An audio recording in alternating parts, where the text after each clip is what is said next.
আমার জীবনে অনেকগুলা ভুল সিদ্ধান্ত, ভুল কাজ আছে আমার জীবনে। আমি মানুষ হিসেবে অনেক ভুল করছি।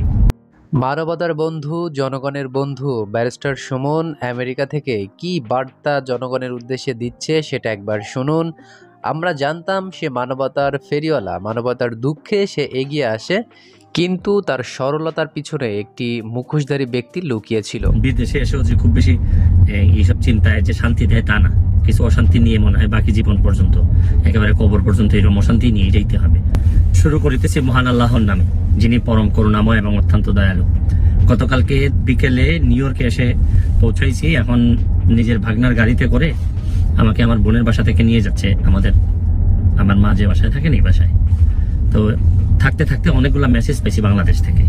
যদিও এটা নিয়ে খুবই আমি চিন্তিত ছিলাম বা কথা বলা দরকার আমি ভাবতেছিলাম। এটা আসলে আমি আপনাদের কাছে মানে আল্লাহর রাস্তায় চাই যে এটা বন্ধ করতে হবে। এটা যদি বন্ধ না করেন, মানে অনেক মানুষের অনেক নির্যাতন হয়, অনেক কষ্ট হয়। আমি অন্তত মনে করি আমার মাধবপুর সোনারঘাটের মানুষ যারা আছেন, প্লিজ আমি আপনাদের কাছে চাই যে আমার জীবনে অনেকগুলা ভুল সিদ্ধান্ত, ভুল কাজ আছে আমার জীবনে। আমি মানুষ হিসেবে অনেক ভুল করছি। এই যন্ত্রণা বন্ধ করেন। এটা বন্ধ করলেই আমাদের আসল প্রকৃত অর্থে কিছু মানুষের সুরক্ষা দেওয়া হবে। তাই আজকের মতো বিদায় নিচ্ছি। বিদেশে এসেও যে খুব বেশি এইসব চিন্তায় যে শান্তি দেয় তা না, কিছু অশান্তি নিয়ে মনে হয় বাকি জীবন পর্যন্ত, একেবারে কবর পর্যন্ত এরকম অশান্তি নিয়ে যেতে হবে। কারণ আমাদের দেশের সংখ্যা, মানুষের সংখ্যা অনেক বেশি, অর্থনৈতিক অবস্থা ভালো না। এইসব যন্ত্রণা আপনাদেরও, আমি প্রায়ই হয়তো এইভাবে যন্ত্রণা আপনাদেরকে দিতে হবে, আপনাদেরও নিতে হবে। আর আপনাদের যন্ত্রণাও আমি নিব, এই সিদ্ধান্ত নিয়েই তো মেম্বার অফ পার্লামেন্ট হওয়া।